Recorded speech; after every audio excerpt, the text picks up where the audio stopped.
Warning: some contents may be disturbing. Viewer discretion is advised.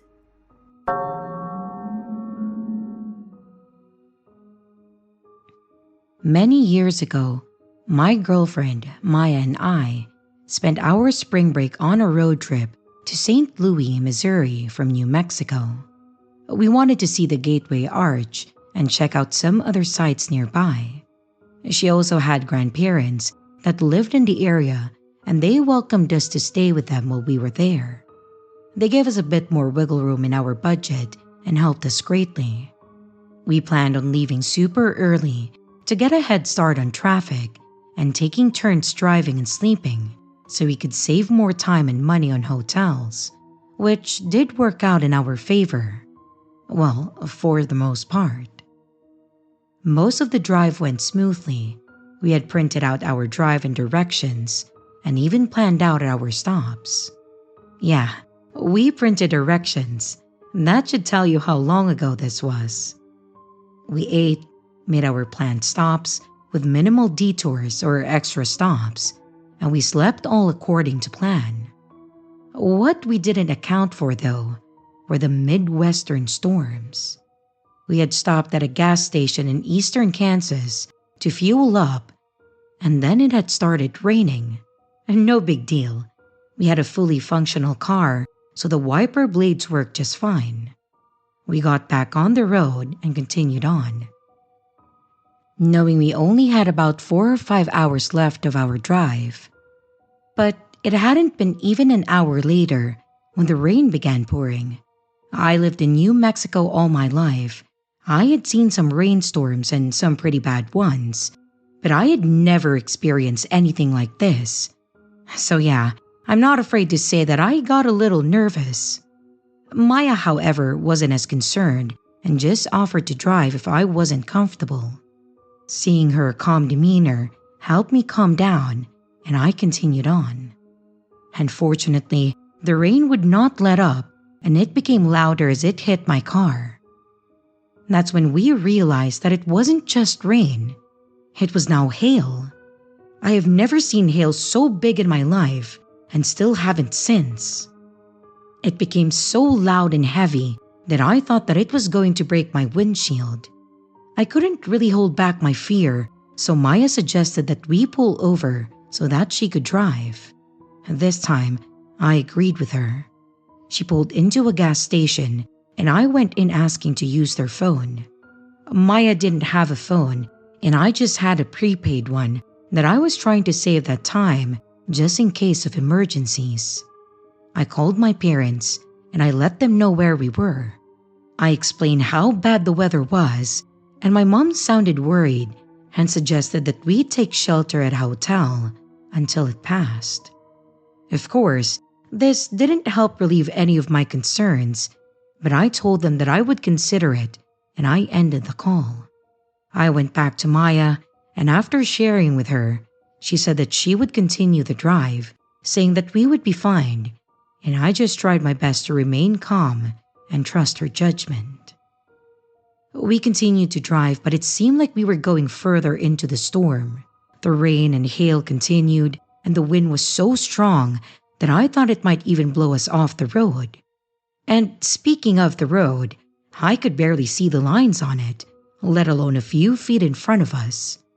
We were on a pretty empty stretch of road with no exits nearby, but I looked over at Maya to ask if we should maybe just pull over and then wait it out.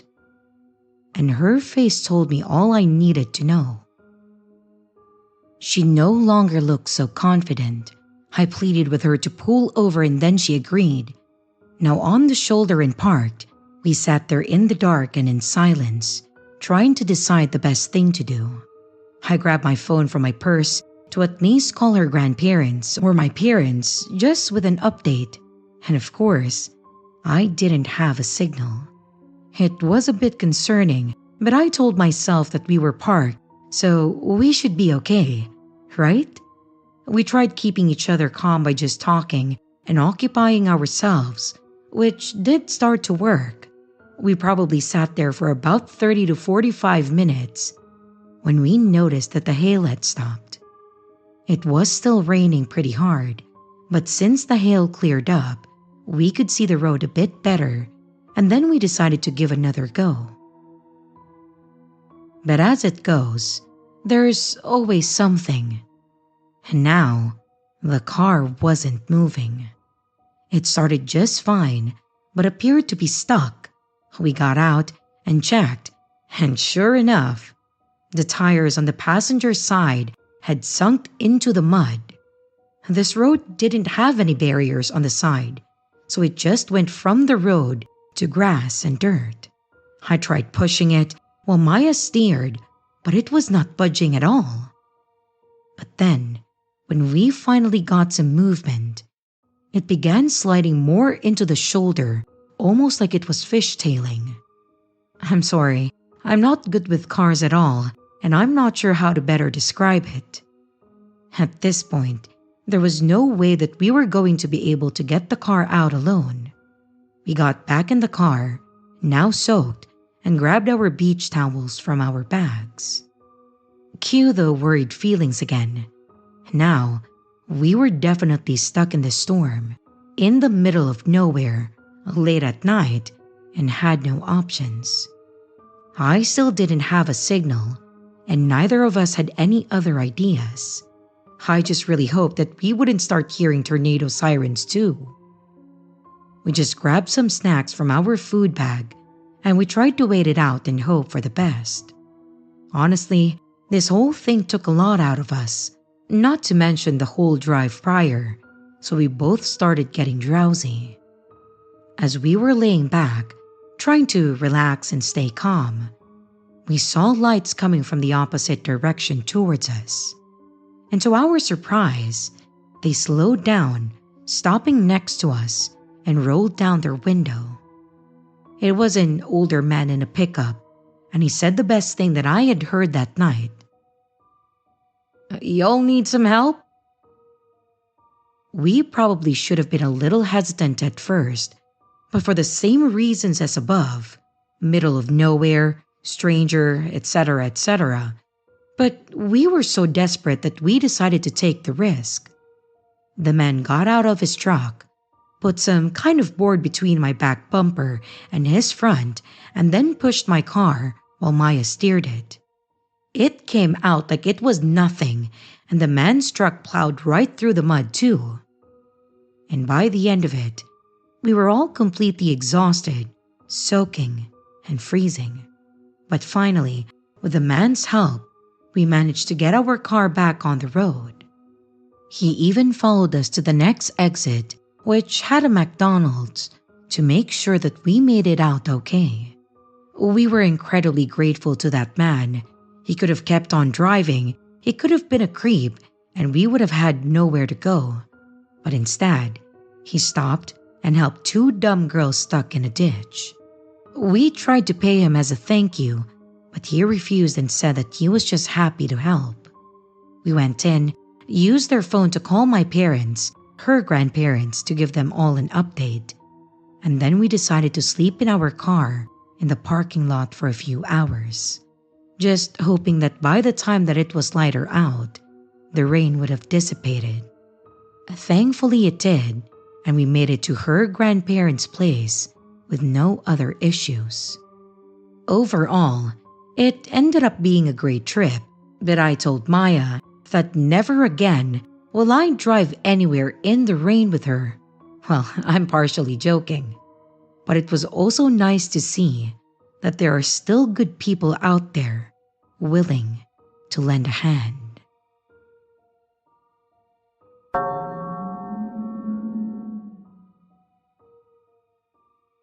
Hi there. I wanted to share an experience that I had when I took a cruise with my friend Raquel.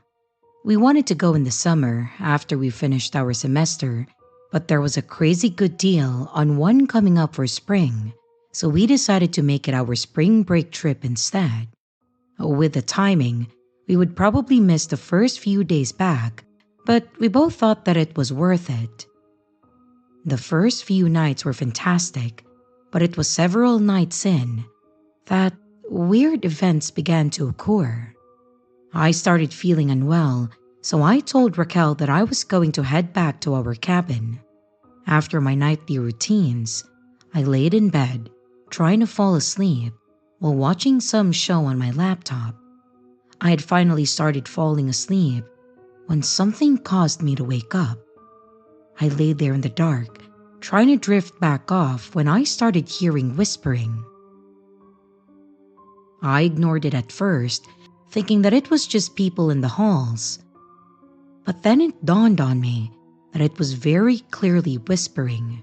It was normal to hear people talking and laughing in the halls, but it was always muffled. This was a very clear whisper.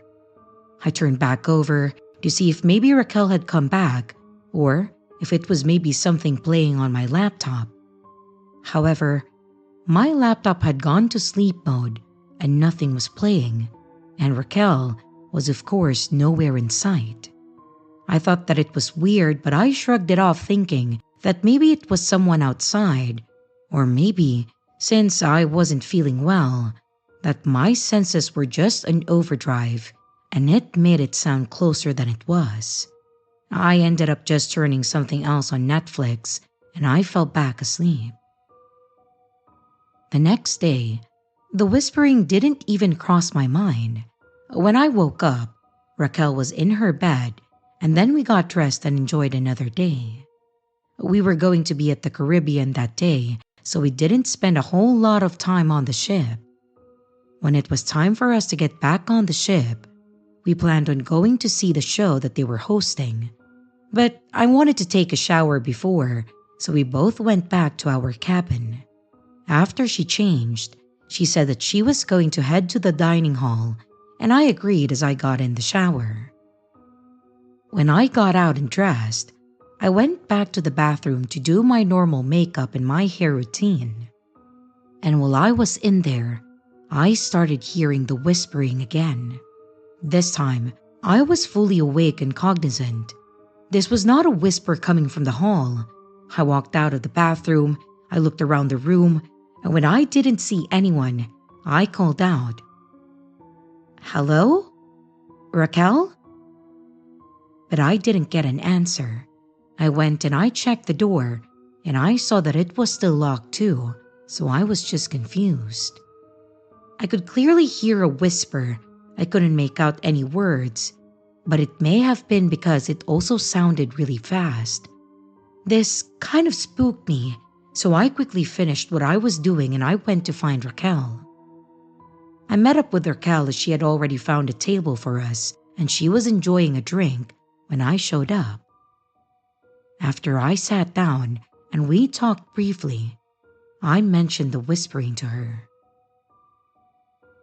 I asked her if she had come back to the room at some point while I was still in there, and she confirmed that she never did. I told her about the whispering that I had heard, and she thought that it was weird too, but also tried to be reasonable about it, saying that it probably was still people in the hall, or maybe the next room, or maybe it was just the sound of the AC kicking in or something. I certainly wanted it to just be something like that, so I told her that she was probably right, and I let it go so we could enjoy our night. As the night died down, we made our way back to our cabin. We were both a bit intoxicated, and we were pretty tired, so after a quick change, we both crashed on our beds pretty hard. However, I woke up at some point needing to use the restroom, so I turned on my side light, made my way in there, but it was when I came out that I was a bit spooked. As I opened the door, I saw Raquel had turned her light on and she was staring right at me, with her eyes wide open. She looked terrified, and I asked her what was wrong. She asked me if I heard it too, and I didn't know what she meant at first, but then I finally caught on. She had heard the whispering too, but this time she said that she could make out the words. She said she heard, "Don't leave me," and it sounded like it was right next to her ear. She first thought that I was messing with her because she heard me get up, but when she flipped over and saw the door closed and the light on, she knew that I wouldn't have had the time to do that, then run to the bathroom, turn the light on, and then shut the door. I was internally screaming at this point. I wanted to say that I knew I wasn't crazy. But then I realized I wasn't crazy. It was something that we both heard, so we knew that it was real. We immediately turned on all of the lights and looked all over the room, including under the beds, in the closets, the wardrobe, and the drawers. I don't know what we were hoping to find. A person? Some kind of device replaying someone talking or whispering. But in the end, we found nothing. We were wide awake and entirely too freaked out to sleep at that point, so we just laid in bed watching TV. We kept talking about it, going back and forth between what we thought could be rationalizing it. So, we were probably just mistaken. I think we finally fell back asleep with all the lights and the TV on at around 4 in the morning. Needless to say, that was a lazy day for us. But thankfully, we were going to be at sea for the whole day. I think we both agreed to forget about it and just tried to relax.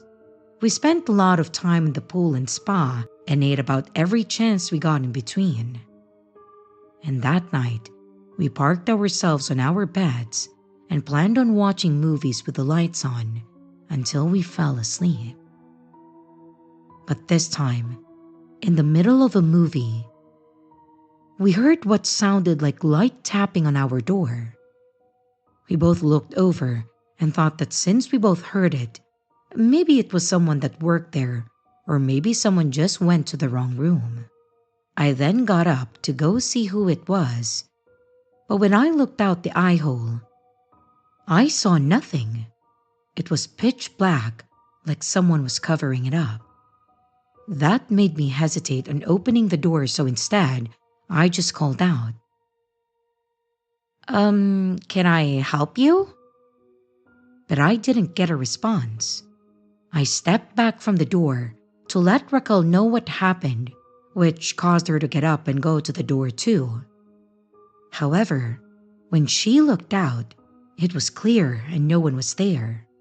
So, we both agreed to open the door, and of course, no one was out there.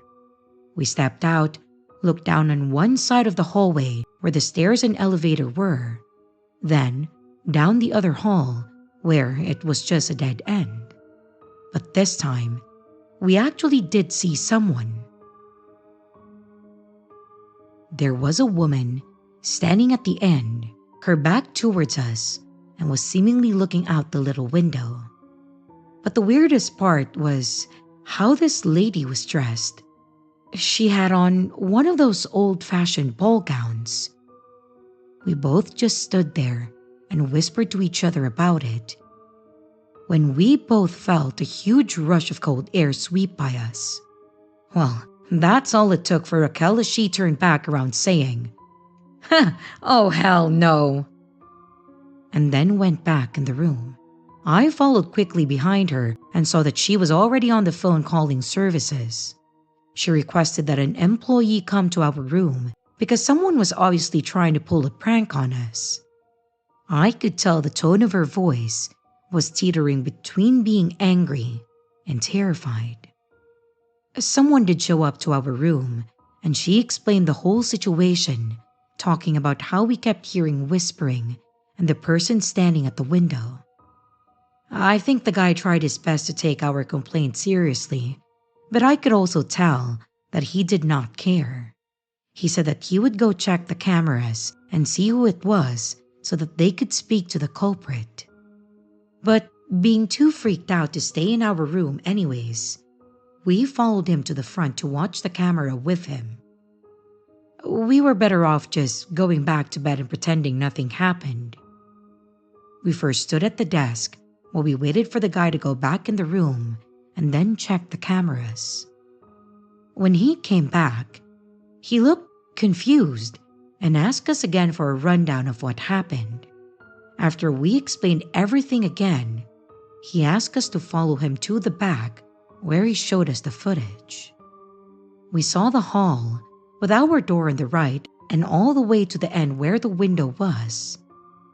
There was no movement and no people. It was completely still. And then, unexpectedly, the light seemed to dim or just got slightly darker, similar to what you might see if someone put their hand or something else in front of the light or above the camera, creating a shadow. So, it was there for a few seconds, and then shortly after the light went back to normal, you could see us open the door and then walk out.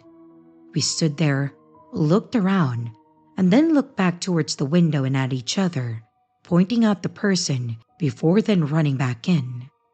We saw this all play out again except there was no lady at that window.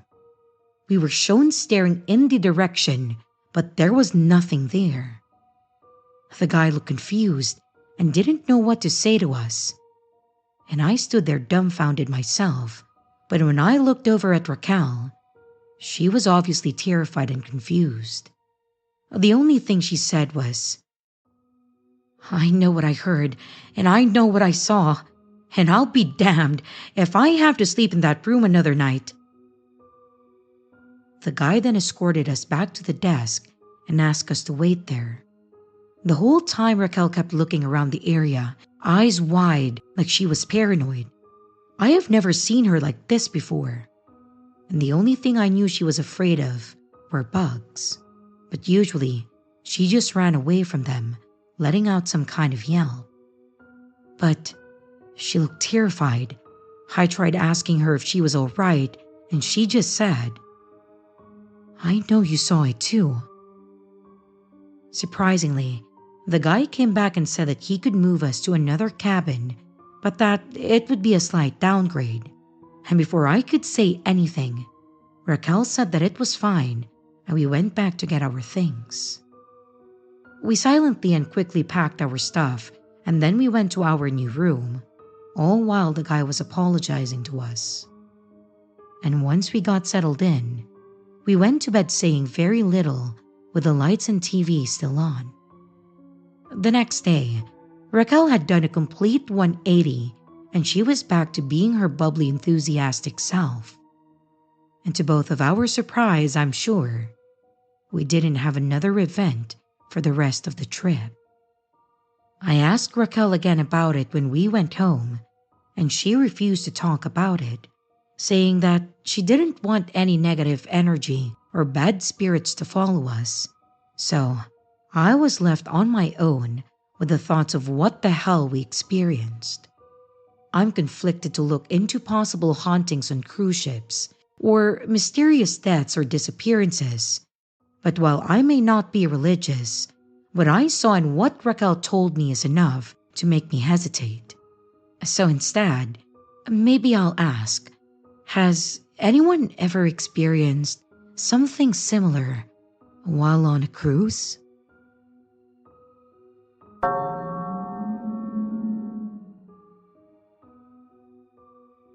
This happened to me back when I was in middle school about 15 years ago. Spring break was never anything special to my family other than just a week off of school. There were 4 of us kids, and now having 2 of my own, I understand why we didn't really go anywhere. Kids are really expensive, but it didn't really bother us. We all entertained ourselves and each other quite well. However, I did have a friend whose family was pretty well off. His dad had some sort of very official job. I was a kid at that time, so I don't know what it was exactly. But I remember him working long hours. He always wore suits and never really talked about work around us. However, they always took some pretty awesome vacations. I've seen pictures and souvenirs from when they went to different countries. So, for this story, I will call my friend Levi, in case his dad does have some job that I shouldn't really be talking about. Levi has always been pretty cool. We always got along really well and we hung out a lot. In fact, I have been invited to go with them to their lake house, which was a lot of fun. So, for spring break, I was invited again to join them at the lake. With my parents' permission, I did not waste time packing a bag to go. However, there was one little wrinkle in our whole plan, or at least the plan in my head. His cousin Skylar was going to be joining us. Now, Levi was an only child, but Skylar hung around so much that you might have thought that she was their kid too. She was a year older than me and Levi, but she always wanted to hang out with us. At first, I didn't have a problem with it because she seemed pretty cool, and yeah, pretty cute too. She would play the dumb games we played, watch TV with us or whatever. But I started noticing pretty quickly that she was a little weird. For example, we were outside trying to start their fire pit when we picked up an old log that was on the ground. Underneath it were tons of pill bugs and other bugs, I'm sure. And being the type of kids we were, we started picking them up and then throwing them at each other. I know it was dumb and mean, but that's just who we were, and we were kids too. Skylar was there, and she was even joining in on it. But then, she just stopped out of nowhere, and then started humming. We noticed her doing this, so we stopped to see what was happening. When she then crushed them in her hand, and then rubbed it on her face. Then she started laughing and chasing us, like she was going to wipe it on us. So, maybe not creepy, but definitely really weird, and especially being a girl. I was used to girls our age wanting to look pretty and nice, so it wasn't something that I expected at all. And by the look on Levi's face, he didn't expect it either. So, other than that memory, she's done some other weird things, such as when her mood would shift in a blink of an eye. We would be watching a movie and laughing, and she would just stand up and storm off angrily. I've seen his mom trying to talk to her, and she would just be screaming and pacing back and forth or rocking. Now, before you say anything, I know a lot more now as an adult, but I didn't understand any of this as a kid. I just tried my best to steer clear from her and just dealt with it as I really enjoyed hanging out with Levi. So anyways, back to our spring break. It was going to be me, Levi, Skylar, and Levi's parents. We got to the lake house, started making sleeping arrangements, and planning on what we wanted to do. We took their paddle boat out on the lake, and then we went fishing. We made a fire out there too, and even had a day out on their boat. It had actually been a lot of fun, and even Skylar was manageable with minimal breakdowns. At some point during the trip, his dad had to leave and wouldn't be back that following night. So it was just going to be his mom with us. She decided that she would get dinner for us instead of making it that night, so she left to pick it up, which was probably about 20 to 30 minutes away from the lake. Skylar was out on the back deck reading a book, and we were still inside at this time, playing a video game. We had brought our DS with us. His mom told us that she was leaving and that we could stay in or go out, but we couldn't leave the property, which was fine by us. We decided to go out back and fish from the dock as we didn't want to log out the paddle boat again. When we got out there, Levi realized that we had forgotten something, so he went back inside to look for it, and I decided to sit on one of the chairs next to Skylar and try to be nice to her. I asked her if she wanted to go fishing with us, and she said no. I asked her what she was reading, and she told me the name, but I can't really remember it now. But I hadn't heard of it before, so I asked her what it was about. She explained how it was about a woman whose husband was physically abusive towards her and tried to kill her. However, She lived, and she was taking revenge, going about some long drawn out plan to kill him. I remember saying something about it being intense, and she agreed, and then we sat there in silence. And then she said, "Could you imagine that?" I asked her what she meant, and she said, in almost a dreamy manner, "Someone you once loved trying to kill you. Oh, or killing them." I just kind of laughed and said that that's pretty freaky though. I guess that was the wrong thing to say because she slammed the book closed and gave me such an angry glare. She then stood up and said, "Well, I guess you wouldn't understand," and then stormed off inside. It was a weird situation, but I just went and set up my pole. Shortly after, Levi came back out and we started fishing, and I told him about what happened. He just laughed and then mentioned that it's best to just ignore most of the stuff she said, so I shrugged it off and we continued fishing. After some time, I had to use the restroom, so I walked off to go back inside. When I went in, I found Skylar standing next to the room that she was staying in, with her hands behind her back. I wasn't expecting her to be there since the hall light wasn't even on, but I just made a comment about her scaring me. She didn't budge. She just kept staring at me. I asked her if she was okay, and again, she didn't respond. So, I decided to continue with what I was trying to do, which meant that I had to walk by her. And as soon as I did, she lunged out at me, and I felt a sharp pain in my back, causing me to scream out. When I turned around, I saw Skylar holding a huge knife with this crazed look in her eye. I was still a kid, so I didn't know what to do other than run to my destination since it had a lock on the door. She swung the knife at me again and managed to cut me across my shoulder before I got the door closed. I locked it and then ran to the window as it faced out to the backyard, and I yelled for Levi. And while I'm yelling at him to get his crazy cousin, I heard her yelling at me, "Let me love you. Let me love you. You can love me too." I saw Levi run towards the house, and then I could hear them yelling at each other. She was telling Levi that she loved me and just wanted us to die together. She kept calling her crazy and telling her to put the knife down, but the only thing that I heard was her crying, and then a door slammed closed. Levi then came into the bathroom with me, locking the door, and helped me cover my back. Then he went back out, leaving me in the bathroom to call his mom. That felt like an eternity as I sat in the bathroom, having Levi going back and forth between me and Skylar.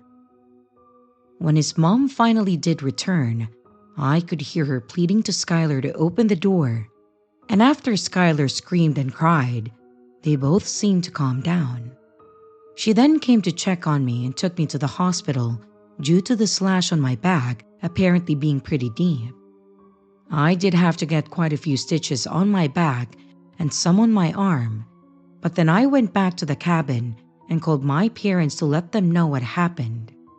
Levi's mom did most of the talking, and to my surprise, they let me stay the rest of the trip. I was expecting them to make me go home, but the rest of the trip went all right.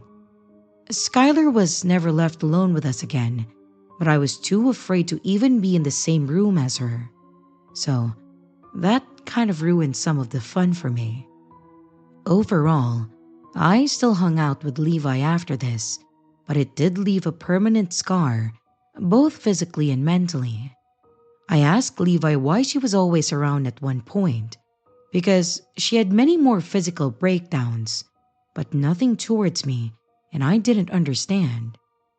All he could really tell me at that time was that she was pretty much living with them now. My parents apparently even knew more than me, as they told me that she needed parents that loved and cared for her, so sometimes We just have to show people patience and time. It wasn't until I was older that I learned more. Skylar's parents weren't really in the picture, and after a pretty bad event in their family, Levi's parents won custody of her. Her childhood obviously wasn't a normal one either, leaving her with her own trauma that she had to work through. I don't know if what I experienced with her was something that she experienced or was just how her brain worked, but I definitely don't blame her now. But let me tell you, being chased and stabbed with a knife when you're 15 was one of the most terrifying things that I have ever experienced.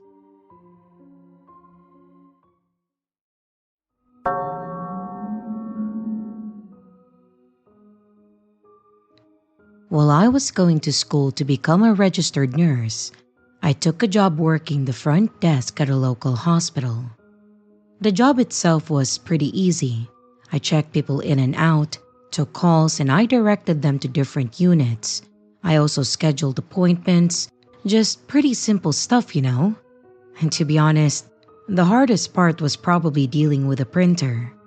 And even better, I typically worked the graveyard shift. My classes started at around 9, so I would get off in time to sleep a few hours, go to school, eat, and then sleep some more, and then right back to work. So, there was even less work to do overnights, unless it was a Friday or Saturday. Those seemed to be the busiest nights. And no, I did not have much of a social life at that time. I had plenty of friends, of course. I just chose to get straight into schooling and work as much as I physically could so I could save up money. And that way, I could have more money and possibly free time when I land my dream job. I guess I had goals, if anything. Anyways, so this happened one of those nights. The only person to have shown up had already been called back, so the waiting room was empty. The TV was on some kind of game show, and I was sitting at the desk working on homework. The whole front of the building was a plain wall, except for the small cutout that had glass sliding doors that led into another small square glassed area. And then there was another set of doors that then brought you into the building. So, if someone comes in straight from the front, I could see them enter both sets of doors. However, if someone were to come in from the side lot or walk up from the side, I may not see them enter the first set of doors. That's what happened with this lady. I had my face down in my textbook when I heard the whooshing sound of the doors open. I looked up and I saw a lady approaching the counter. Because of where I work, I pay attention to how people look and try to understand the current state that they may be in. And with her, I noticed right away that something wasn't right. She was very thin and frail looking, but judging by her overall build, her demeanor, and her way of talking, she looked like she couldn't have been more than 40. She had on a huge jacket that she was nearly swimming in, which immediately alarmed me because we saw people dressed like that when they were trying to hide a wound, a weapon, and for women, sometimes a very pregnant belly. Her hair was stringy and oily and pulled into a bun, and her face was so sunken in with dark bugs under her eyes. I asked how I could help and what she was there for, and she said that she actually didn't need a doctor but asked for my help specifically. She was talking a mile a minute, jumping around in her story, but what I got out of it was that her car broke down and asked if I could come look at it.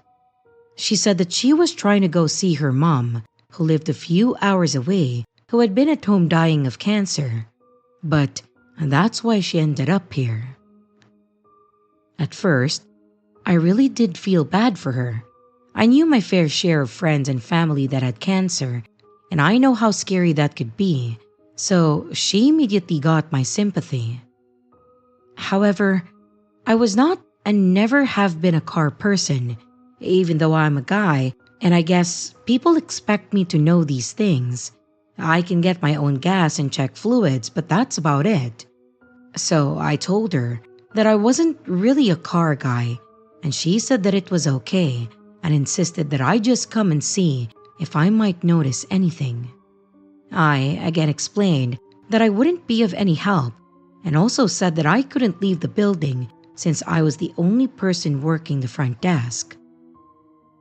But she started to become more agitated and pushy on having me look, and as she pleaded, she started adding to her story, and it wasn't making any sense anymore. She kept saying her kid was dying and needed to get home to her, but earlier, she said that it was her mom dying. I was catching all these discrepancies, and it was starting to make me feel more suspicious about the whole situation I was in. So I tried to slow her down as I walked with her towards the door, hoping that this would also help, and ask her what exactly was happening to the car. She first wouldn't say more, then it wouldn't start, so I tried clarifying to see if it died while she was driving, or if she was trying to start it. Did she get any lights and so on? But no matter how much I tried, she wouldn't give any more information other than, I don't know. It won't start. Please, can you just come and look at it? The more I questioned her, the more flustered and agitated she became, almost in tears that I wouldn't go out there. So I just stopped and asked her if she was okay, if maybe she was in some sort of trouble, which is when she finally let go of my arm and stepped back saying that she was fine.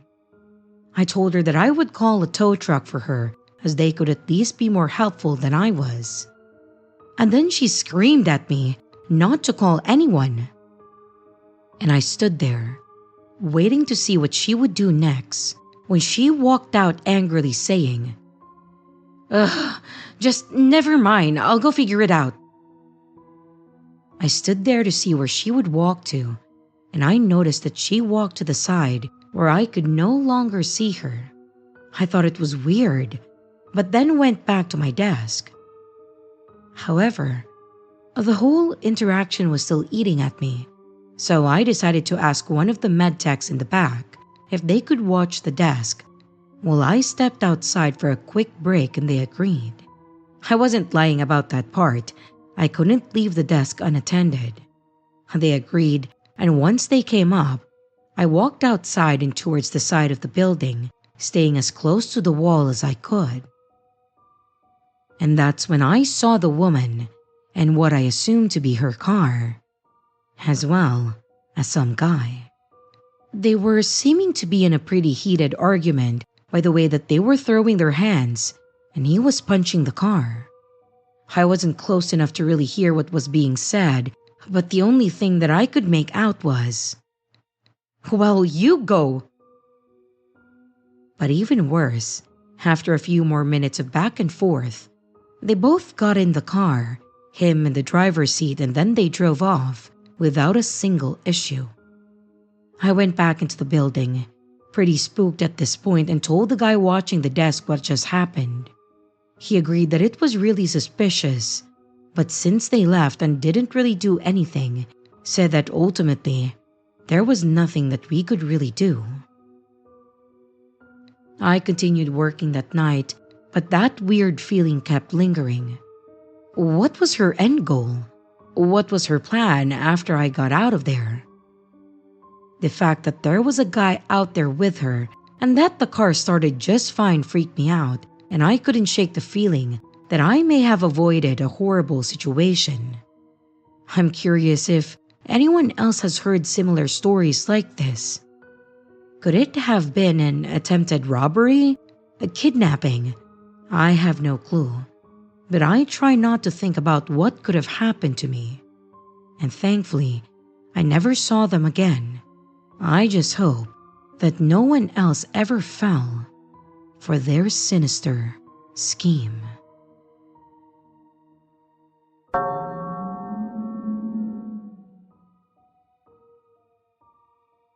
I work overnights at a 24-hour diner. You can probably guess what company. I'm used to weird people and odd things happening, but tonight was just too much. The restaurant backs up to a field that has a tree line, and my cook and I went out back to smoke. We could hear someone yelling in the distance, but we got a lot of homeless people that come through town that usually are harmless, so we just shrugged it off as weird and then went back inside. Later, I came out again to smoke and throw away some trash in the dumpster that is next to the field. It was stupid to go over to it, but I hadn't heard him again. So as I am walking away from the dumpster, I hear, "Hey, come here. Hey, come here." It was much, much closer than when we had heard him yelling the first time. I went inside and got my co-worker, who owns a car with a spotlight on it. We shined it out in the field, which again, not smart, and we admit that, but we couldn't see where he was. But he just kept saying, "Hey girl, come here, come on." I called the cops by this point because it was just too fucking weird. And as soon as I get off the phone with them, he comes walking out of the field. He's an older man wearing a tan trench coat, and my coworker and a customer ran back inside because this dude was hauling ass across the parking lot. He started to come towards the door, and I called the cops again. My cook then cut him off and told him that he needed to go. And the man was acting erratically, yelling at my cook and said, "Ha, I'll end your life next time that I see you, fucker." He kept moving his jacket by his waist like he was flashing a weapon, but I couldn't see anything from inside.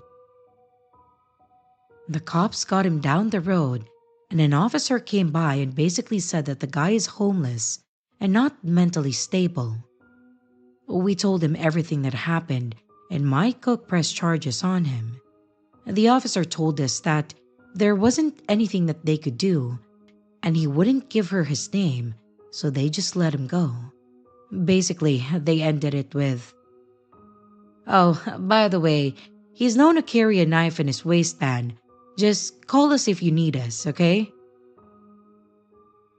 He then came back, again hauling ass across the neighboring parking lot and then back into the field. We could hear him screaming and yelling, "Hey, come here," again and again. But we got busy when the bars closed and haven't heard him yelling since. But I know he's still back there because I had caught him sleeping behind the dumpster before. My manager comes in the morning, and I'm going to try to get her to let me take a picture of him off the security tapes so I can warn the other third shift workers. The field that he is camping out in also backs up to a middle school, but the cops said again that there was nothing that they could do. Hopefully he moves on and leaves us alone, or the cops can get him on something where no one gets hurt.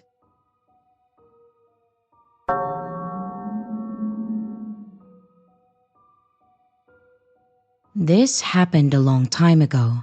I was a petite and small girl, and I was only about 18 to 19 years old, and I worked at a junior food store in Kentucky. There was a couple incidents that happened to me in the short time that I worked there. I have several other stories, but those are for another time. The store was somewhat isolated, and I was left all alone for most of my shifts. My manager, who happened to be married, and another employee that happened to be my manager's best friend, would leave to meet their boyfriends. Some of my duties consisted of sweeping the parking lot and measuring the gas after closing at midnight. I hated doing this by myself. There weren't any other businesses open anywhere close to me, and this was back around 1984, so of course, there were no cell phones. I was very naive at that time, And one night, I received a phone call from a man asking if we had any Playboy magazines. I informed him that yes, we do have Playboy and a few other magazines. He asked me who was the centerfold in the Playboy, and the phone that I was using was a cordless phone at that time. I politely told him just to wait for a minute. I looked in the magazine and I told him the name of the model. But he then asked me if her pussy looked juicy. I froze and I hung up on him. And thank goodness he didn't call back. It scared me so bad, and I really felt like an idiot for even looking up the centerfold for him. The second incident was a lot scarier than a previous one. When I was hired, I had been instructed to call the police if anyone stayed out in the parking lot for more than 15 minutes. There weren't many people that came into the store after dark, and that night, I was scared for my life. It was no difference. I had completed my duties at that time, and I was just waiting until I could close the door and then go home. But a man pulled up right in front of the door in a light-colored car. I have never been able to distinguish the make and model of any car in my life. I just waited for him to come in, happy that someone would break the silence of my shift. I could see him as I stood by the cash register. He was leaning over, looking at himself in the rear-view mirror, and he continually wiped his face with his hands. I couldn't see anything on him from where I was standing, and I immediately got a really bad feeling about what he was doing. When he had pulled up, I had glanced at the clock and the time crept by as I watched him wipe his face over and over. I waited 15 minutes, and then I called 911 and I told the dispatcher about the situation. In no time, 2 police cars pulled up and confronted the man. I watched them handcuff him, but I didn't see anything else due to the fact that another customer came in to buy some gas. It seemed like forever before one of the officers came in to thank me for calling them and to ask if I was okay. And what he told me next made a shiver run through me, and my blood ran cold. He informed me that the man had been wiping blood off of his face, and there was a huge butcher-type knife with the handle broken off, and it was covered with blood as well. He said that the man appeared intoxicated, and since his car was running, they arrested him for DUI. And the officer then added that they had contacted his family and everyone appeared to be okay. He added that they didn't know whose blood it was, but that they would continue to investigate to see if they could find someone that he had apparently hurt or killed. I had never heard anything in regards to the case, and I realized that anything could have happened to me that night, and I quit shortly afterwards. So, phone guy and bloody guy with a blood-covered knife, let's not meet again.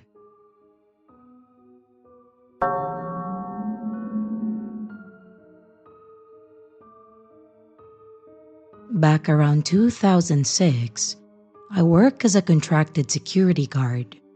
I worked at a lot of different places such as hotels, hospitals, tech and banking buildings, you name it, I've been there.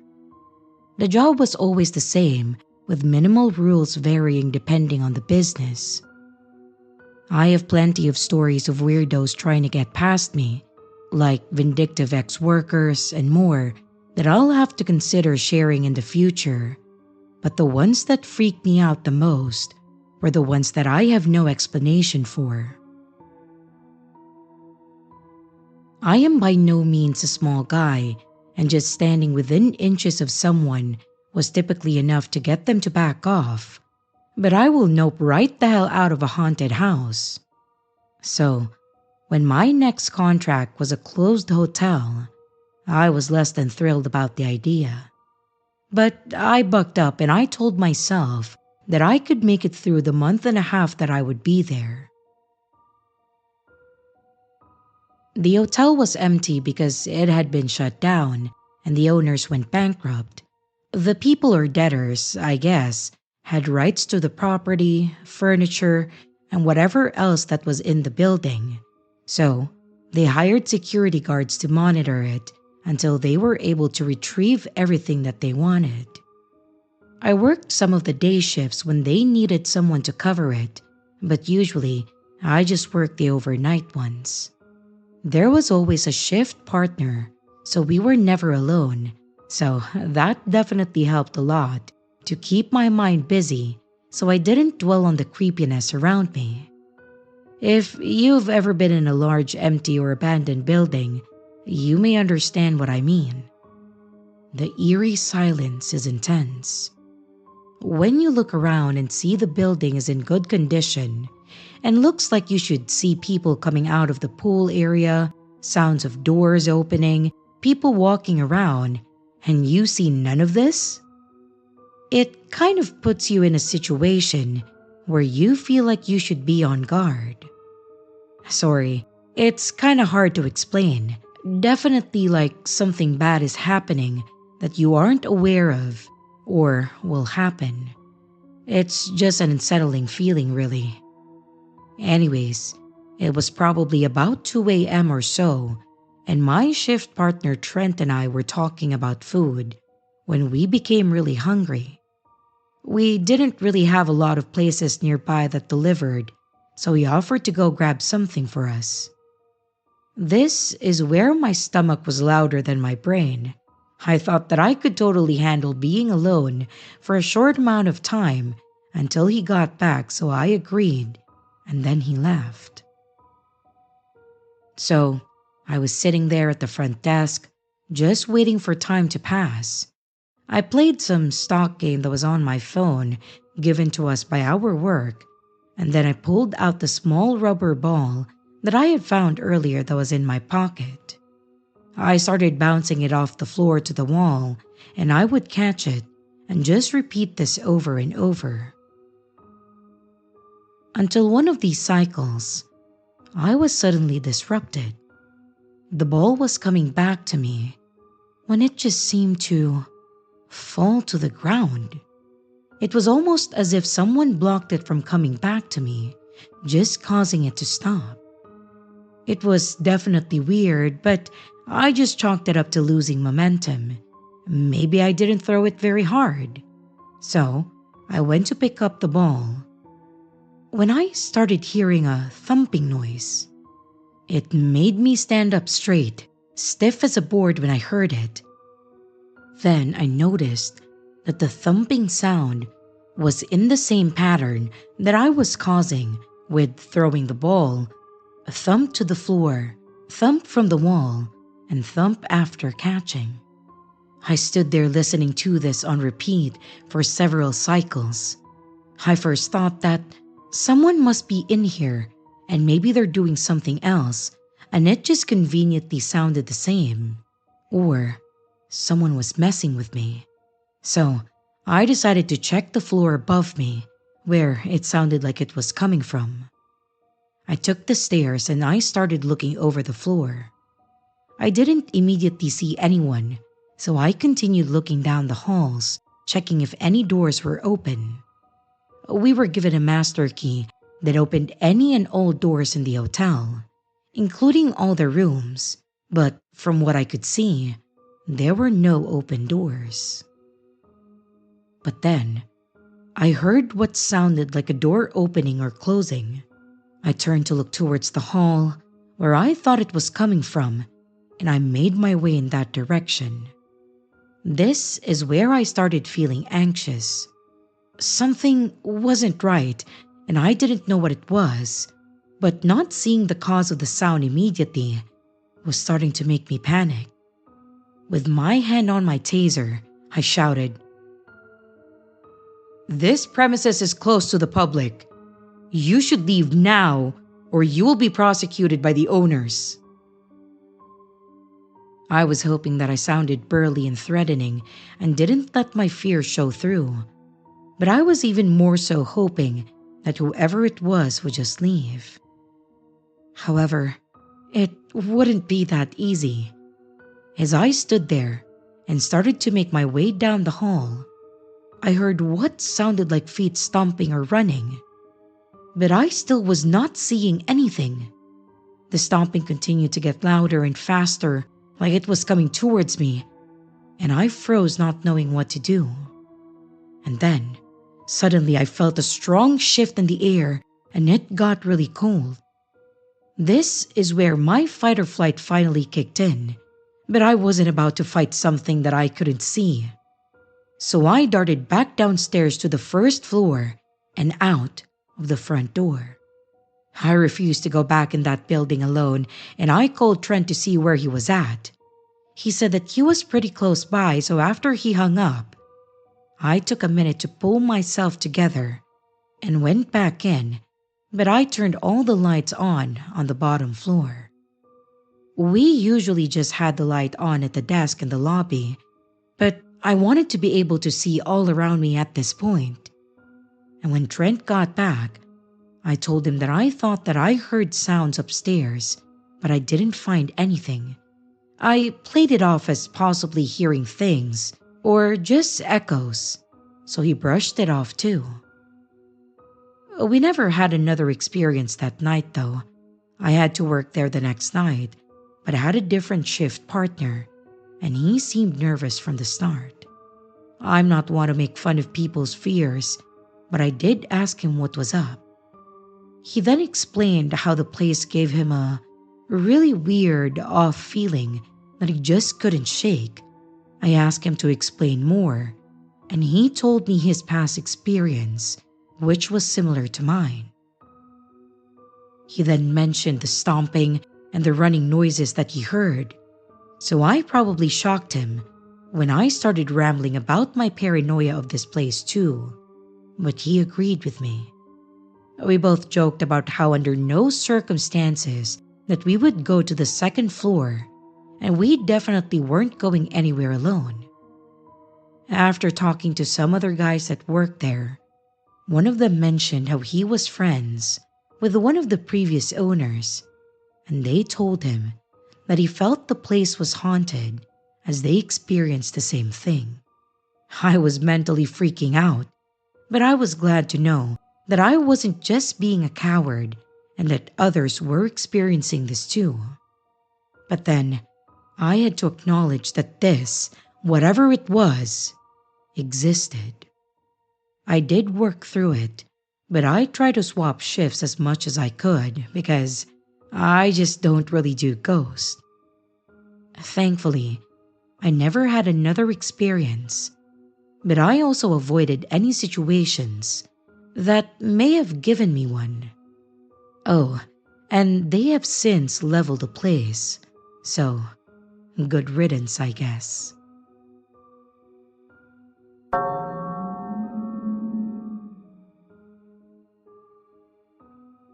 Hi, I listened to your podcast at nighttime during the long graveyard shifts, so maybe one of your spooky stories influenced this.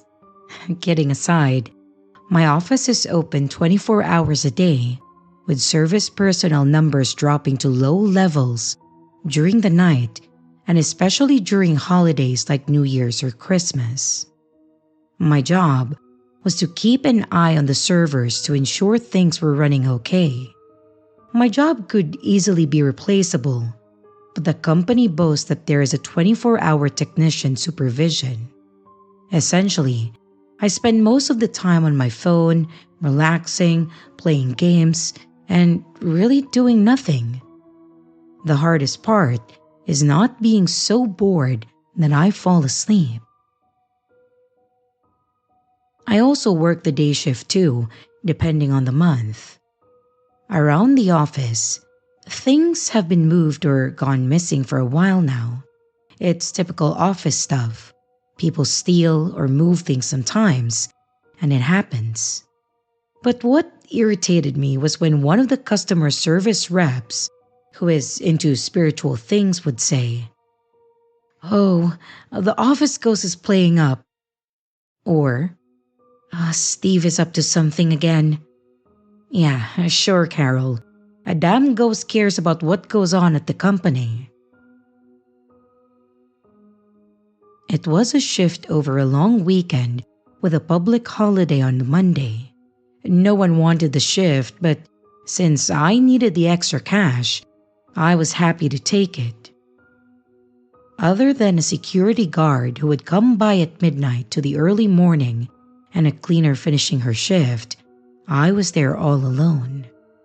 I was sitting at my desk, texting my girlfriend, when I thought I saw someone standing in the hallway.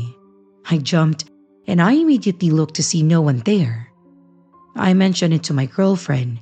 She laughed at me and then told me to send a picture of the hallway, and so I did. She then sent back a poorly photoshopped image of a ghost on top with the word boo and told me that she was going to show the picture to her friends. We laughed and chatted until she went to bed. I then walked through my floor to stretch my legs, then waved at the security camera. When I thought I saw another figure standing there, I returned to my desk to send a message to Jeff, the security guard. I asked him if he had seen anyone or if he was on the floor. He then told me that he wasn't and asked what was wrong. I told him that I saw someone, and he said that he was going to take a look. There was a pause. I'm guessing that he was going through all of the cameras, and then he came back and told me that he hadn't seen anyone, but that he'll continue to look around. After about an hour or so, he came to my desk and told me that he had gone outside to see if there were any cars, but there was no sign that anybody was there, at least not since the cleaning staff left, and that he had checked the car park and the lower levels of the building, but there was no one. I figured that I was maybe tired. I remember listening and trying to discreetly look at the time.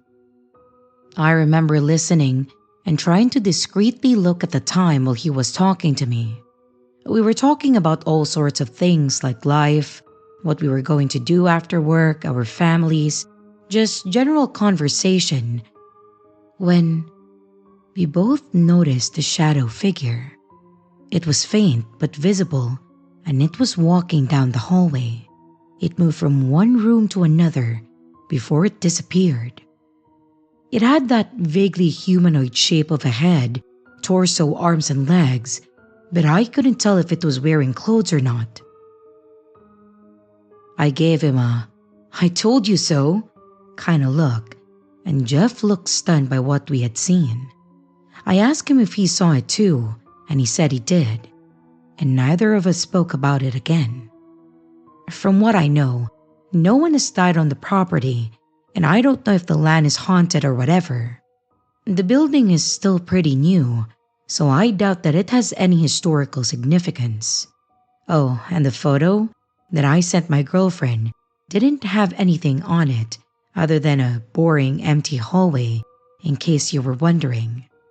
I was going to send the joke pic in, but I decided against it. If anything else happens around the office, I'll let you know and try to get a picture to see if the mystery ghost makes an appearance. Now, I don't know if Jeff was either pulling a joke on me or a ghost is haunting the building, but I assume that Steve is real, and I can't say that I have seen or felt anything similar even when I've worked a couple more night shifts. I really don't know. I can't explain what happened.